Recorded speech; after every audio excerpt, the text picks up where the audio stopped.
Hi everyone, we're back with another episode of the 2020 Biz Kickstart event, and we are joined virtually with AJ Mihrzad, who is going to talk to us all about how to build a high profit but stress-free online coaching business, and also talk to us about the millionaire mindset, something that a lot of people are talking about, but from what I know of AJ, he actually lives it as well. So say hey AJ, and chat to us a bit about your background and how you got to where you are.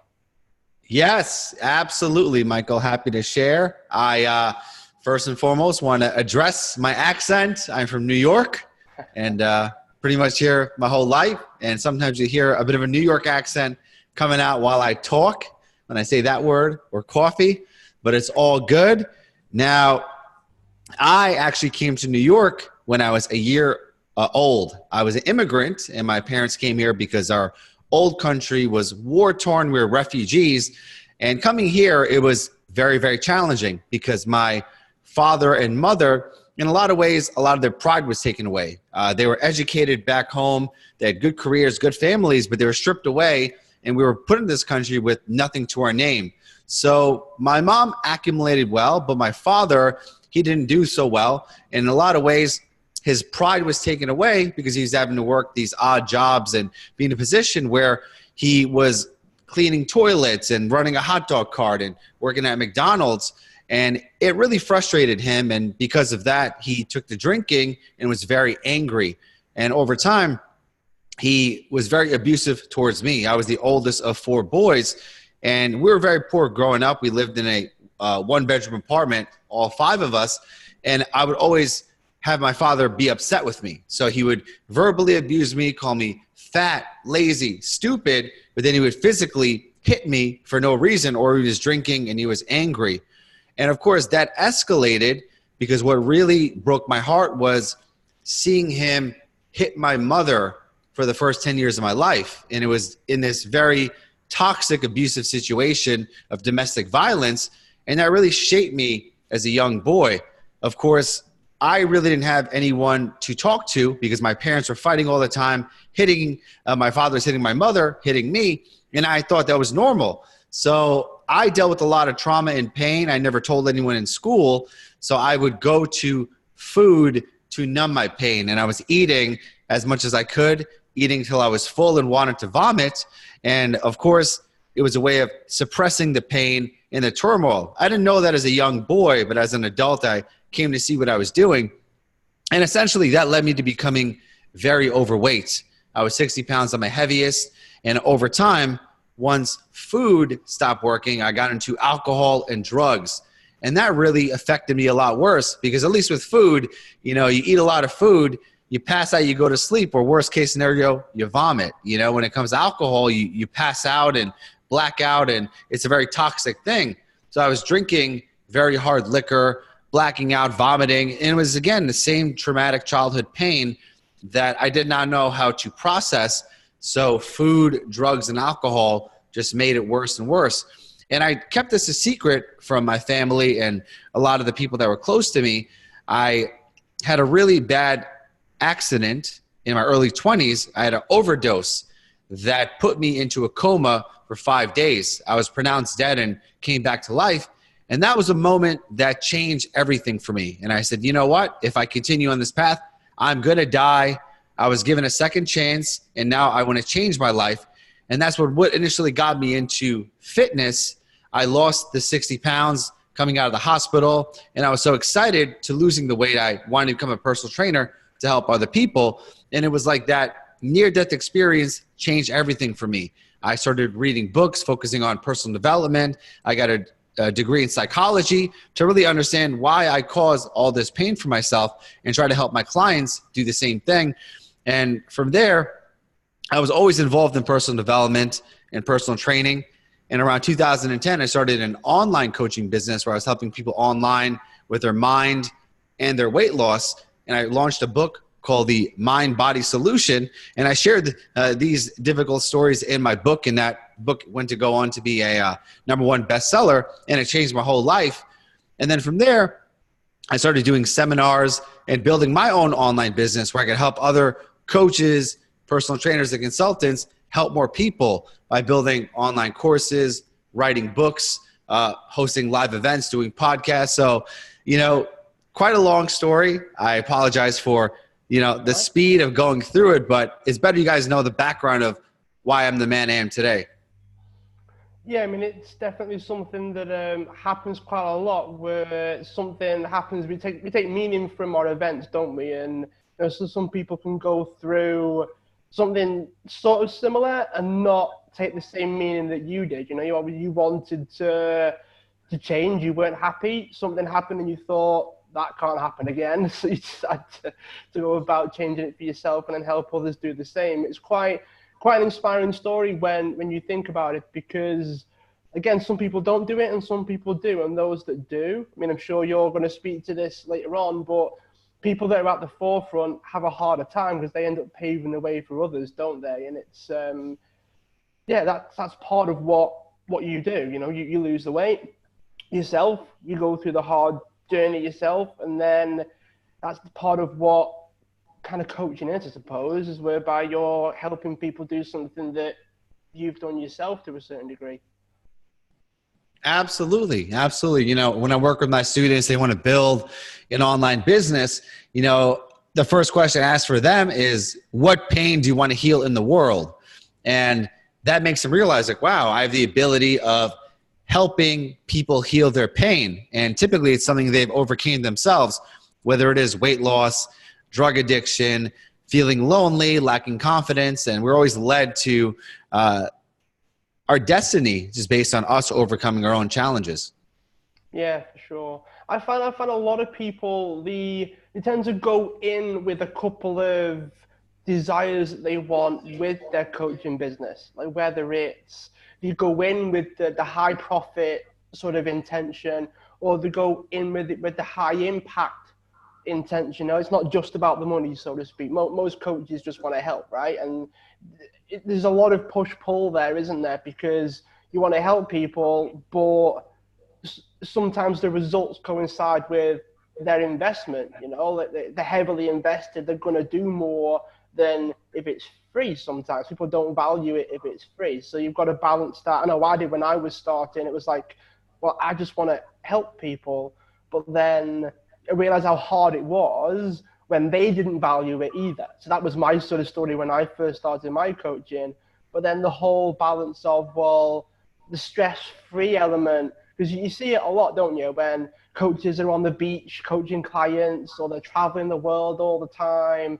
A lot of coaches these days tend to paint a picture of what coaching is and what coaching's like. And I know you want to speak to the high profit and the stress-free way of doing things. Does the intention actually play a part in how you can create it? Because I imagine if you never start right, you end up sort of covering things that are important and skipping over things that you probably should get clear on first. Does what you start the business with, like your intention behind it, does that make a big difference? Absolutely. I think people that have a clear target tend to hit it a lot easier, And of course, one thing that I found, because I've, been a business owner for now 14 years, I have helped hundreds of people grow their businesses. And I find that in the beginning, the people that are more clear, they're setting intentions on where they want to go, and they're willing to do the work for it, they have a higher chance of hitting that goal. Another thing is people that end up failing often underestimate the amount of work that is necessary for the business to succeed, because I got out of the hospital and I was going through my own stuff. And when I was getting into reading books about personal development, marketing, business, and I had this passion of growing a business, because it was literally not too long after that near-death experience where I started my company. So for me, it was like, okay, I'm broke and I'm, broken. I'm coming out of the hospital. I want to have this amazing $1 million business. And I know it's not going to happen overnight. So I knew that it wasn't going to happen in 1 year. I needed to acquire the skill set. So I set myself a 10-year goal. I say from now until the next 10 years, I want to become a self-made millionaire.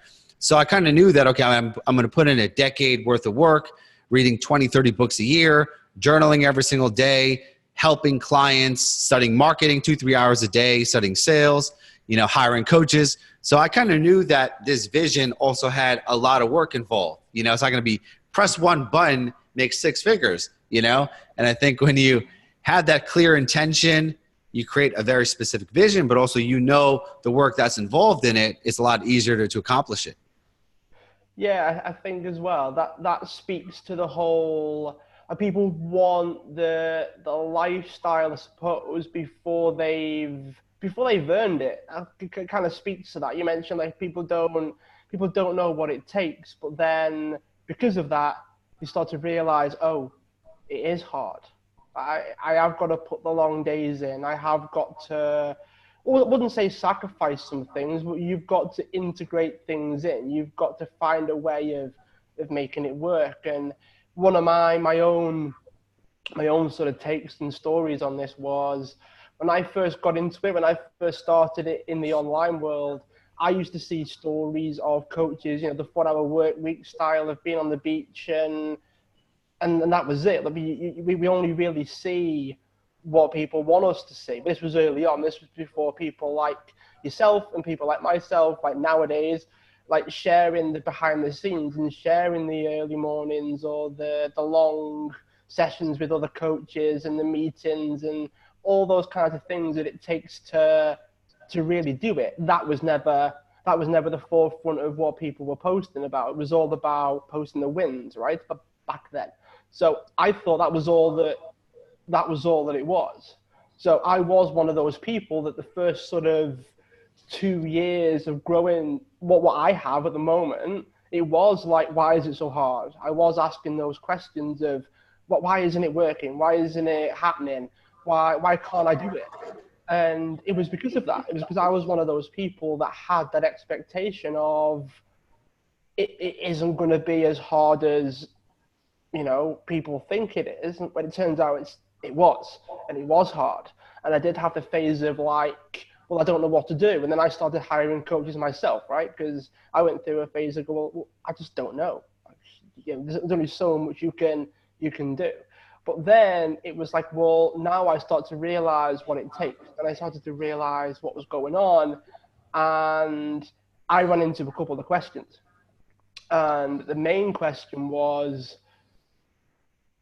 because of my own situation with health conditions and how I had to grow everything and look after myself at the same time, how do I have time for it all? How do you have time for all the meetings and all the clients and all the coaching and all those things?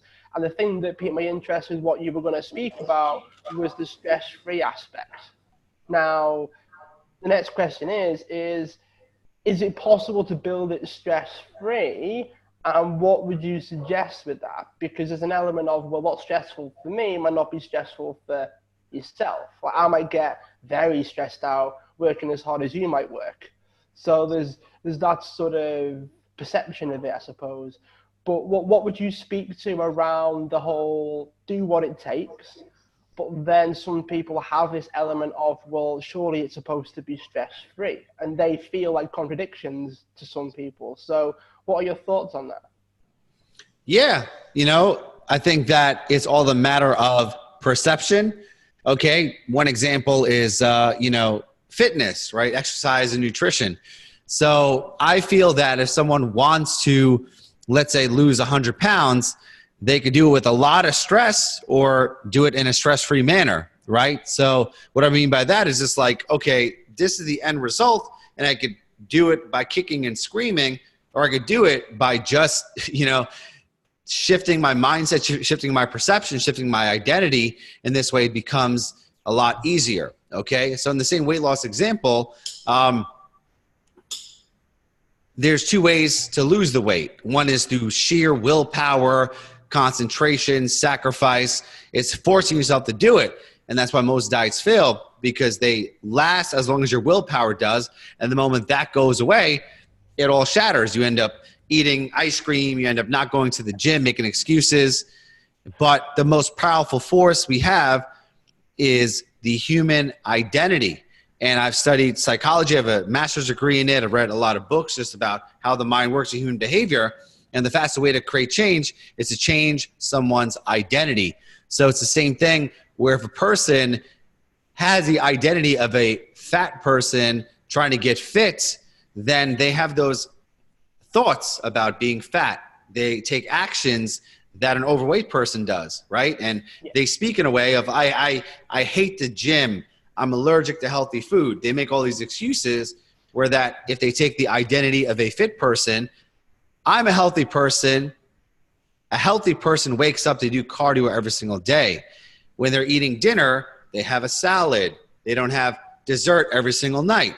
So I don't smoke cigarettes. It's kind of like you have these different stories and perceptions based on that strong identity. So the person who's healthy and has a healthy identity, they deal with a lot less stress because that's a part of what I do, like brushing my teeth, you know? So it's kind of like you have a person who's trying to quit cigarettes or a non-smoker. I'm a non-smoker. I don't smoke cigarettes. There's no stress for me when it comes to cigarettes because I'm a non-smoker, okay? So business along the way, it's the same exact thing. So if you feel that it should be easy and you could just put out one post and everyone's going to buy your program, or every person you talk to on the phone, just because you're a nice person, they're going to give you money, you're going to be in for a lot of stress because the world doesn't work that way. But if you have the identity, let's say for me, I was just trying to get to 6 figures. So I would literally say in the mirror every single day, I am a 6-figure online coach. People love my content. They love buying my programs, and I love transforming their lives, and they love me. So I would have this mantra, this affirmation of having the identity of a 6-figure online coach. Now I would say to myself, how does a 6-figure online coach think, speak, and act? So how I think is, okay, how I create my content, it's in a way that's going to really help people add value, but also it's going to make offers, you know, because I need to make a certain amount of money. So I have to put myself out there and get a no. If I put out an offer and it doesn't work, I put out another offer. If I have someone on the phone call, they don't want to buy, then talk to someone else. But it's that strong identity that a 6-figure coach does the necessary things. Again, when I was struggling financially, I wasn't a business owner. So in a lot of ways, I didn't know what had to be done. But again, when we are able to shift our identity at the core level, we go away from all the stress and it just becomes a part of who we are and what we do. I like that. I like the way that it tends to make your decisions easier as well. Like there isn't even a question to be asked. Like the same with the smoking thing. It's like, well, I'm a non-smoker, so I don't even have to answer the question. It becomes like a reaction, doesn't it? It becomes like, I'm just not going to do it. So it's fine. Like it makes your life so much easier because at least from what you said there, AJ, there's less decisions. Like there's less messing around. There's less like, oh, well, maybe I might. Well, no, because you're a non-smoker. So you're going to, you know, it's just going to be a no, isn't it? Like if you're a 6 and 7-figure online coach, it's like, well, if someone says no, it's fine because there's somebody else that's going to say yeah. So you take rejection easier. You just move on to the next thing. You feel very good about how you present yourself, how you show up, just because that's who you are. That's part of, it's almost like that one little shift has that ripple effect across a lot of other, almost lack of thinking, if you will. Because from, again, just my own processing of what you said is you don't have to think because it's just who you are. Exactly, Michael. You know, it's like, is it stressful not to be a murderer, right? So I've never killed anyone. I don't know if you have, but to kill a person, that requires a certain type of mindset. Typically, you have to be a sociopath, right? So the point I'm saying is like, it's not stressful to be a murderer if you don't kill people, right? So it's very black and white type of concept. I understand that. But if you really think about it, you know, our identity of who we are will either make us or break us in life. Yeah, for sure. I feel like that's something that most people don't tend to think about. And you mentioned before about like you didn't have a lot of money, but yet you stepped into the identity. Was that something that is common from the people that you work with, whereby sometimes you give the identity of someone that doesn't reflect your current situation? Like, even if it's not that in the present, you've got to still sort of not believe the identity, that's the wrong way of putting it, but you've got to understand that in order to become somebody different, you've got to start somewhere. Absolutely. Yeah. Become someone different, you have to start somewhere. Okay. So, of course, for me, growing up very poor and having a very difficult, traumatic household, I had to work extremely hard to make those shifts. Okay. So, living in a 1-bedroom apartment with 5 people, it was very tight. It was very scarcity based. The conversations around the dinner table were, we don't have enough money. How are we going to feed the kids? We can't pay the rent. We were on public assistance. Here in the States, it's called welfare and food stamps. So we were like at the bottom of the poverty ladder. So there was a lot of conditioning in my mind that I'm going to be poor. Money's hard to get.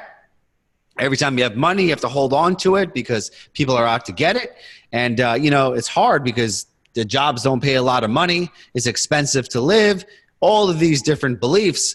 And as I got older, they started to manifest into my life because I was very, scarce with my money. I was always scared that if I were to spend it, I would lose it forever.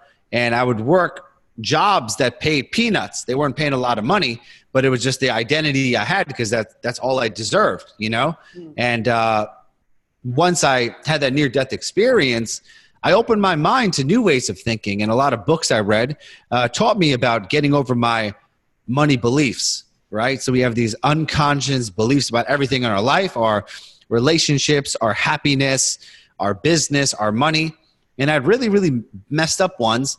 So again, I had to go into the core of my identity and make these massive shifts in my beliefs so that when I would grow my business, I wasn't holding on to my money. So a key factor that I've learned with myself and a lot of my students is to invest, right? Hire a coach, hire a mentor, pay for marketing, be in a situation where you're putting money in the right places to grow your business.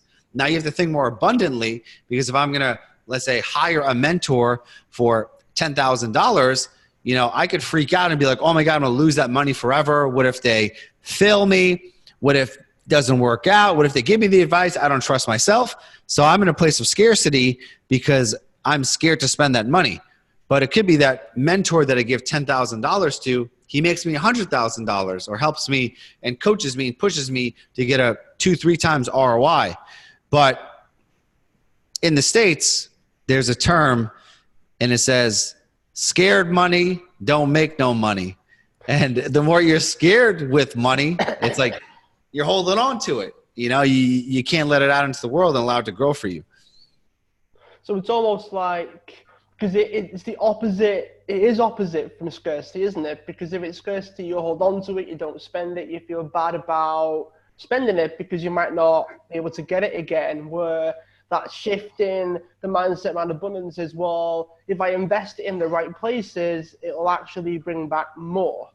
And it was a weird concept because we talk about, recently, we've been talking about the economy in a lot of different countries.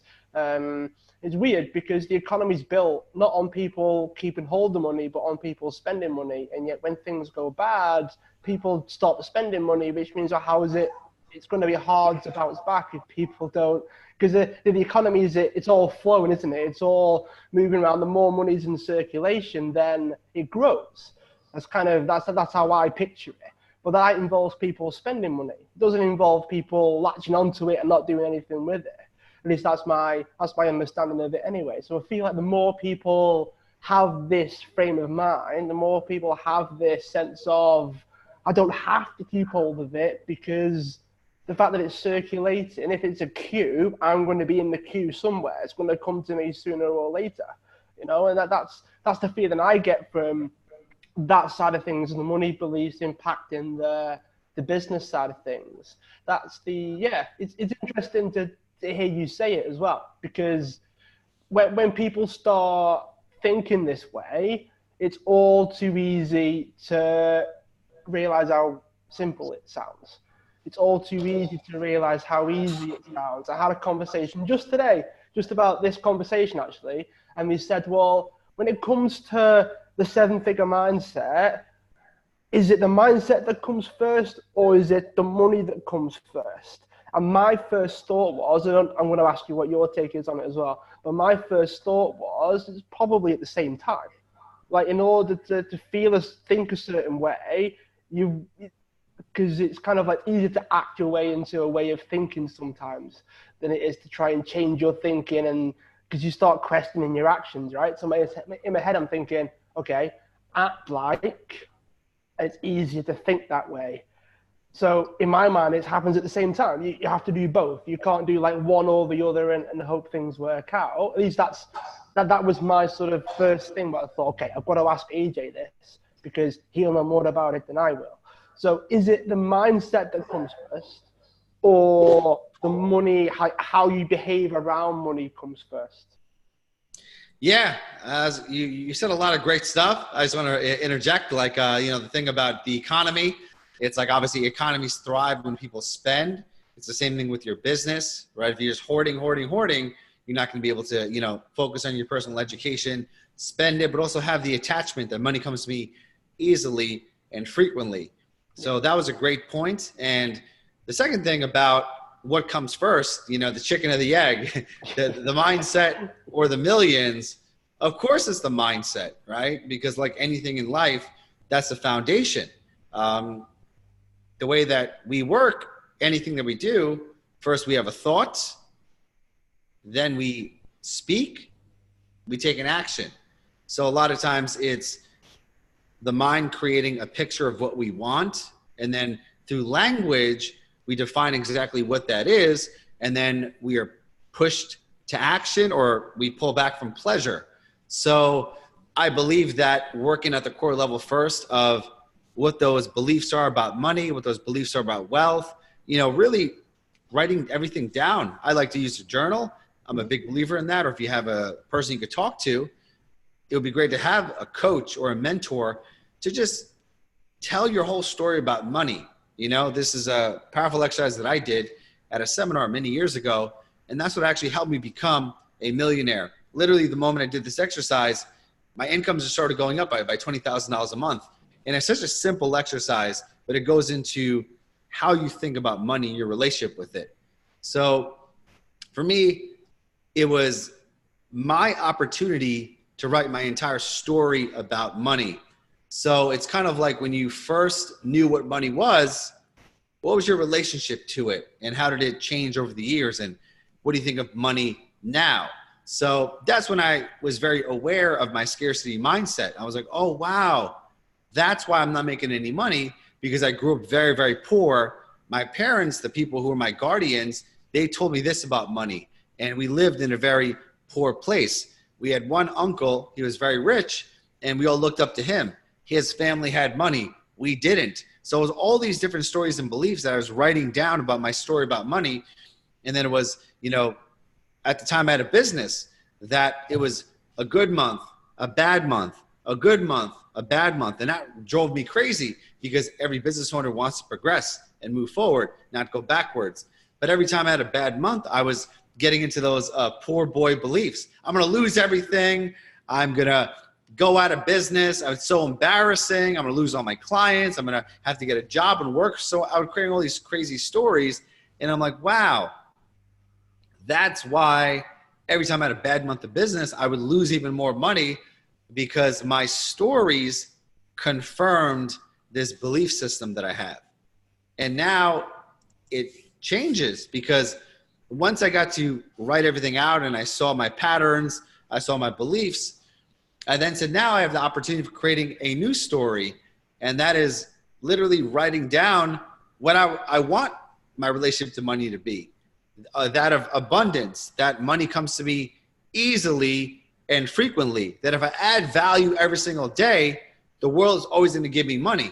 So it's these little shifts that you make on a foundational, fundamental level, and then it's a lot easier to take the specific actions afterwards.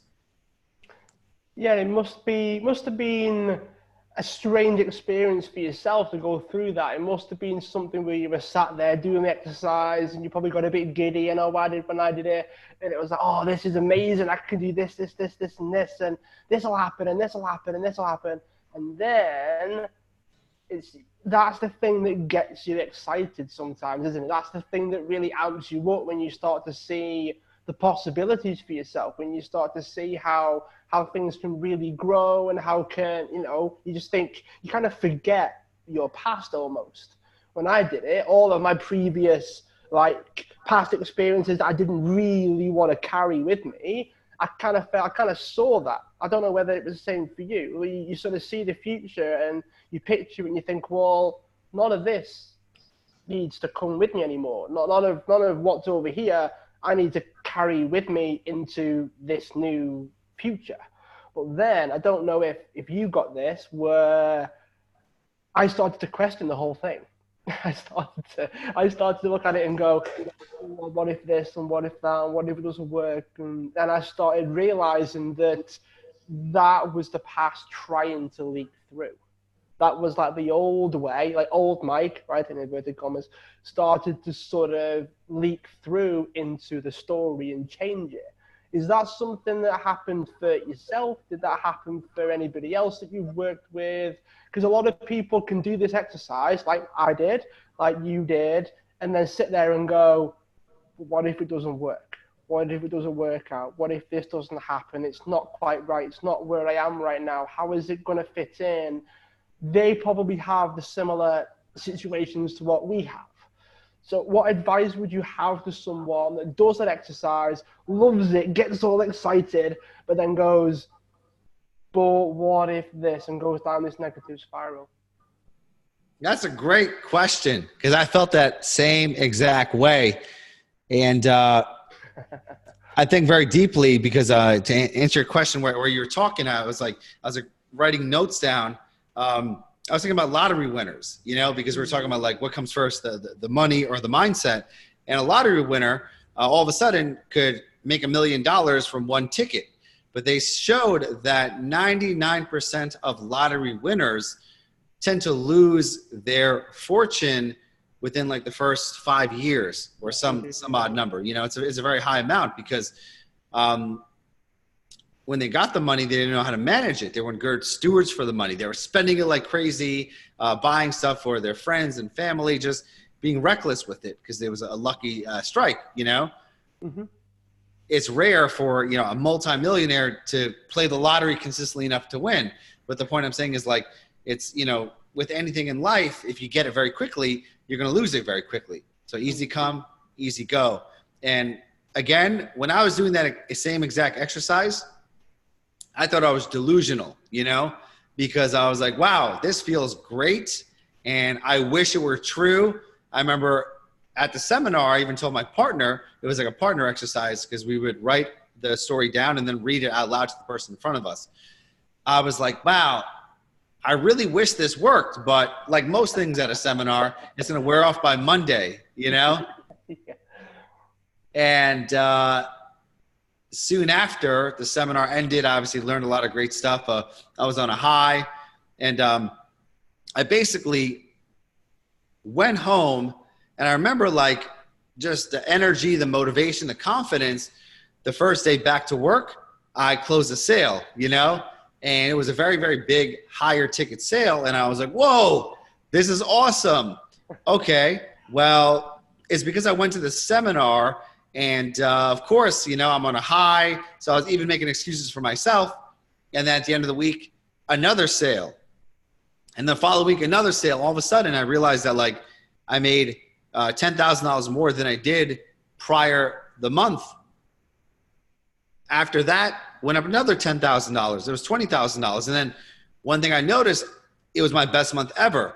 Then the money kept on just going up and progressing. And I was like, wow, okay, now I'm a believer. Now I believe that this works, because I saw the evidence and I saw the proof. But I would say that the first 2 weeks after doing that exercise, coming out of that seminar, I didn't really think of it. I thought it was just a one-time thing. It was a delusion that I had, and it wasn't a true shift in my identity. But then once the money came to my bank account, then I became a believer.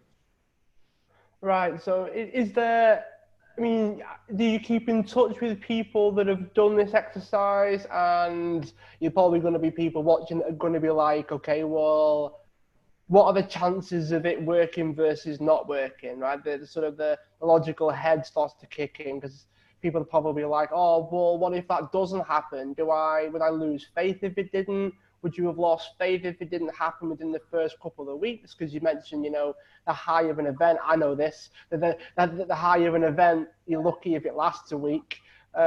So what would the situation have been if it hadn't have panned out? If you got experience of that with other people?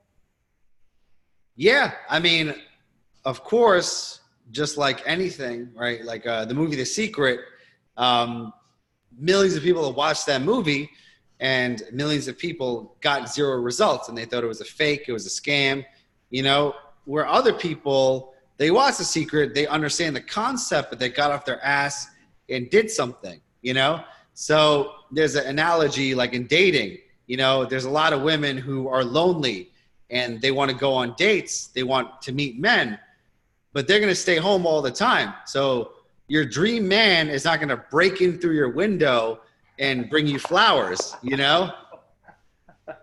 really It is very unlikely that it happens because you have to put yourself in the situations that get you dates and that make you money. So I have not spoken to my partner, but I don't remember her being in a business. I remember she was like an employee working for a company. So two people did the same exercise, but I also have an ability to put myself out there, so I have a realm of possibility because I could put out a Facebook post on my page. Now, out of, let's say, the thousands of people that read the post, one person could DM me and say, I want you to coach me and give me money, right? So I have an ability because I'm taking the action. I'm putting myself in a situation where money can be made. Mm-hmm. Now, let's say my partner, she's an employee. She works for a company and she earns, let's say $40,000 per year. So other than that salary, she doesn't really have a way of bringing in extra money unless she decides to over deliver for her boss. And maybe she says, you know what? I have an idea for the company. It's going to make them a lot of money. I'm going to implement this idea or bring it up to him and maybe he'll give me a raise. Maybe he'll upgrade me to a higher position. But the point I'm saying is like you could do the exercises, but you also have to have the, arena of possibilities to those things will happen. Of course, yeah, that makes sense. And I imagine just from, the person did the exercise with you, their story would be different as well. Like what they told you would have been different from what you told them. So you're probably like, oh, I can do this, I can do this, I can do this Facebook post, this live, this, that, this, and I can get these people coming in, it'd be really, really great.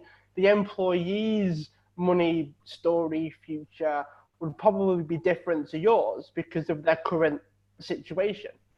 So unless I don't know, right? They probably go, well, after my day job, after my management job, I can go home, I could start this website, I can start this shop or this store or this whatever it is, and I can supplement so the sort of implication there is you've got the story that you had and then you took the action. So the reason why, sometimes when the story changes, the action's going to change, isn't it? So just because our stories, like mine and yours, AJ, will probably be different, that just means that we take different actions, right? So your partners would be different to yours, but that doesn't change the fact that it's your story, does it? Yeah, well said. I agree with you 100% on that. So is there anything that you can think of that we haven't covered yet? Because I've noticed that we've sort of drilled down into like the core of it that sort of gives us the ripple effect that we want. So I'm very conscious of that. I don't know if there's anything else that you want to mention, anything that you wish that we covered in the previous sort of 40 minutes or so, but sort of going at it from the no stone unturned. Is there anything that you wish that we'd covered? I believe we covered a lot. And, while I was even talking to you, I was writing down notes because I'm like, this is really good stuff, And I think the fundamental insight that came up was just, in order to accomplish anything in life, first you need to have the intention and the idea.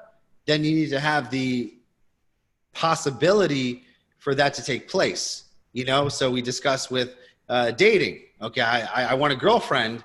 Okay, so I have the intention. I'm going to make a list of my qualities for the perfect woman. And then I'm going to look at myself and be like, okay, in order for me to deserve the perfect woman, what type of man do I have to be? How must I act? How must I think? What type of identity changes must I put to the side?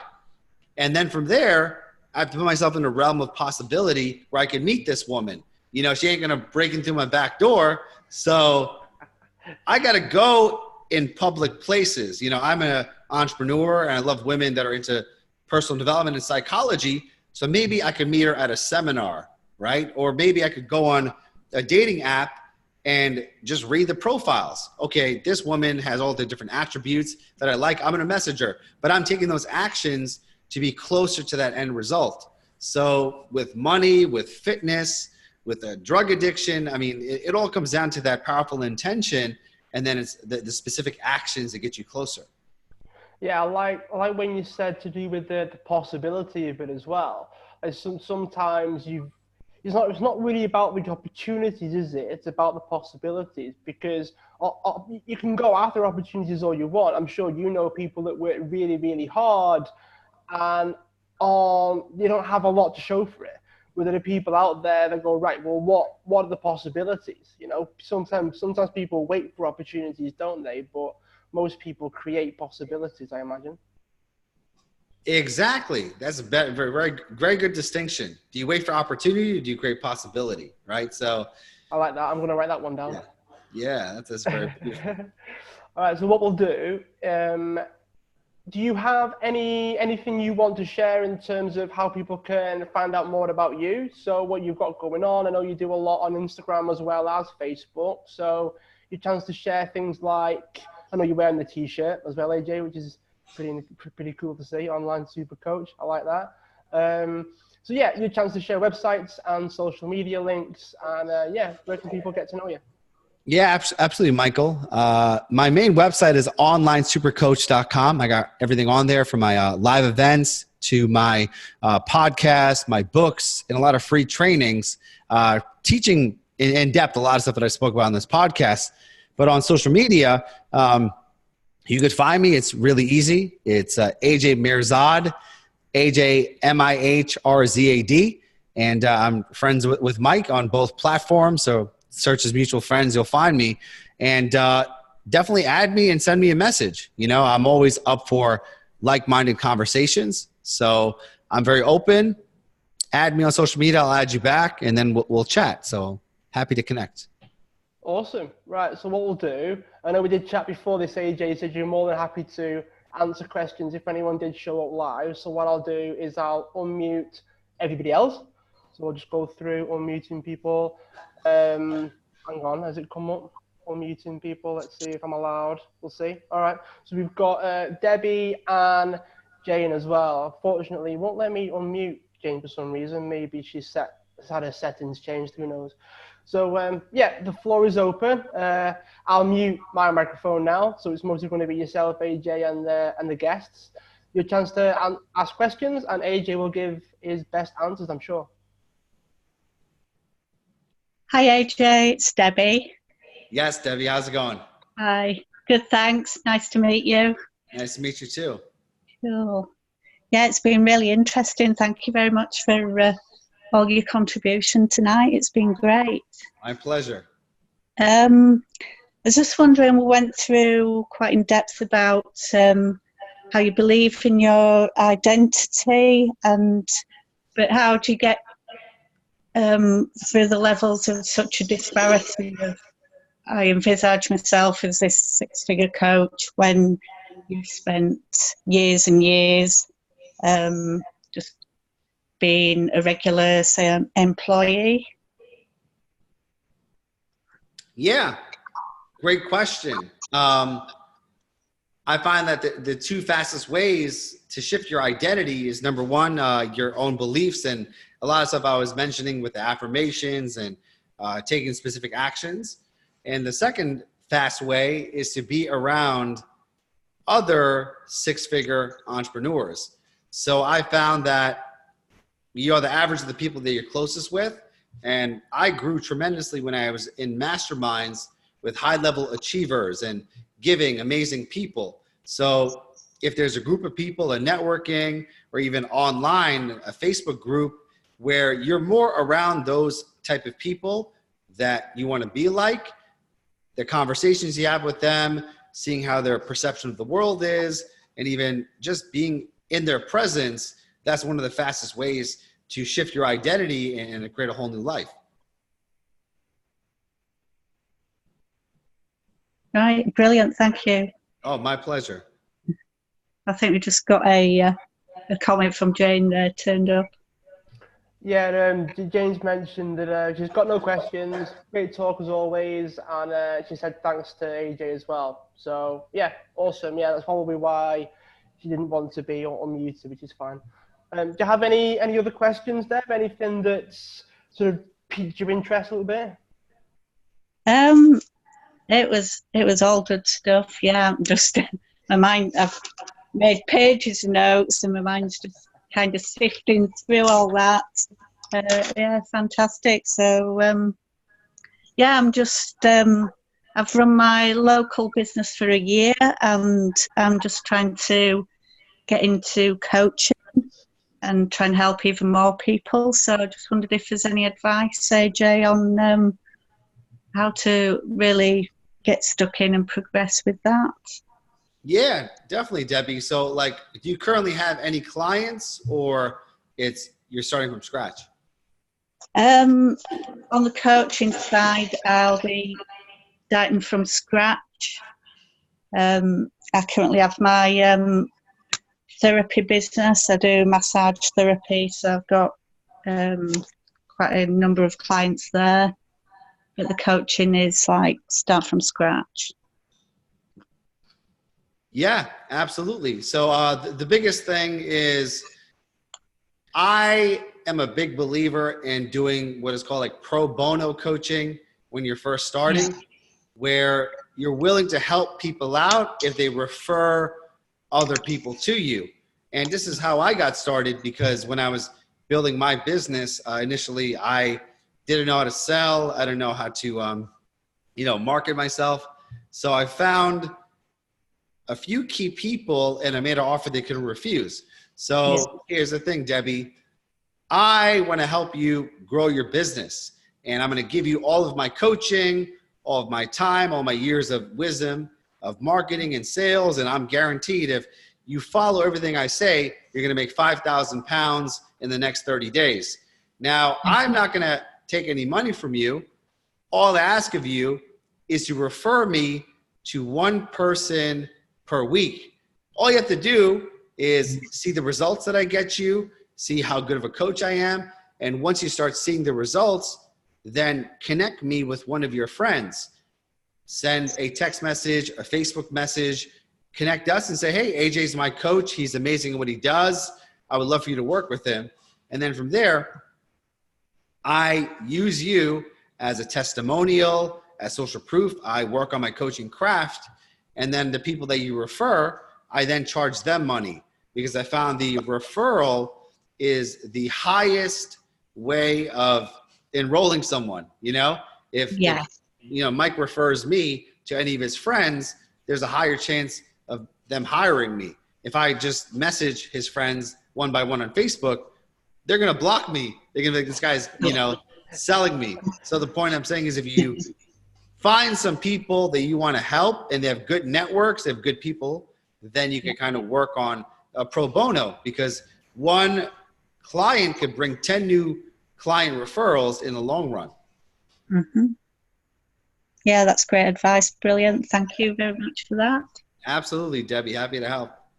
Yeah, it's a very interesting point actually, because there's so many people that talk about like charging their worth, and you've got to, do all that sort of stuff. And the problem with it, I suppose, is at least when I first started out as a personal trainer, was you don't know how much it's worth, and if you've got no, I mean, a lot of what AJ mentioned before about once you've got proof and the evidence, when things start rolling in, then you start to feel more confident in what you're doing. I'm sure with your current business, Deb, with the massage and the therapy, you're perfectly happy charging what you charge. You probably get away with charging a bit more because you've got people coming in, everything's going well, you're getting people results, all those things.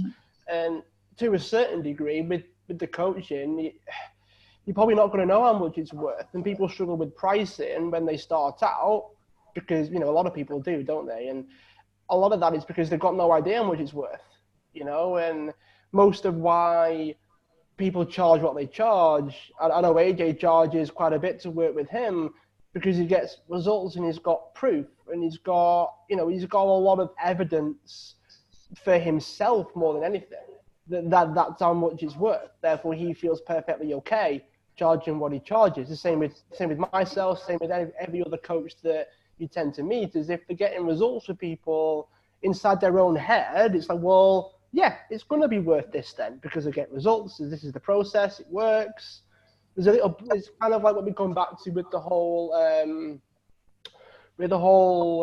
trying to make your decision making easier. When AJ mentioned, like, if it's part of your identity, your decisions get easier.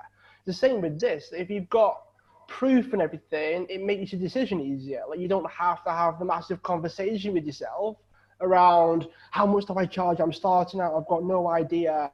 And the problem with that, I mean, I'm sure you know this because I know myself and Deb have known each other for a while, is you can spend so long thinking about it that you could have worked with a couple of people for free and got clients in the time that it's took you to think about it. So yeah, that seems logical. Yeah, definitely. Right. So I like AJ's way of saying, right, start off for free, but it's based on the fact that people refer to you.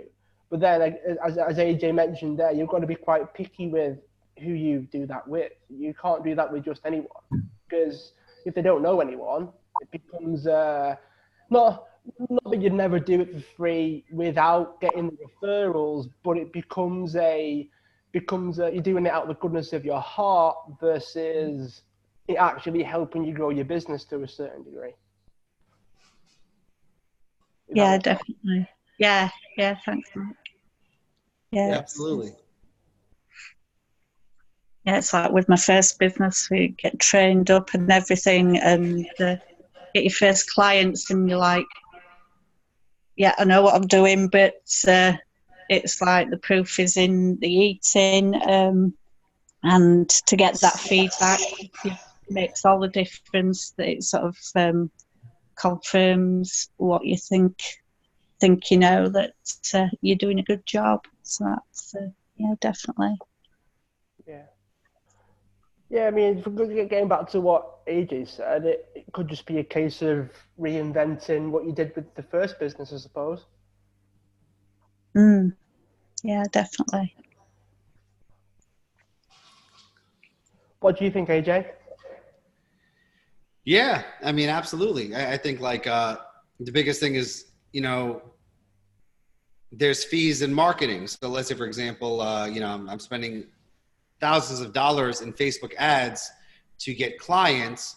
So you can look at it in a way of like, you're doing free coaching. Instead of giving money, you're giving your time, and then it always comes back. So it's always a win-win. And, I find that, I say this to my beginner clients or someone who is transitioning, and it works because if you think about it, it's a very logical way. And if you do it right, these people that get the referrals, I mean, they bring a lot of people into your business.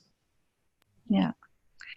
I think it's as well with like coaching being quite personal, trying to separate from yourself from the business, and the you know, especially like trying to get sales and the outcome.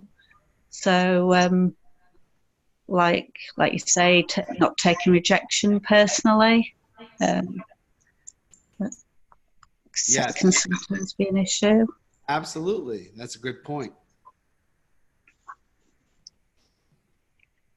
Awesome.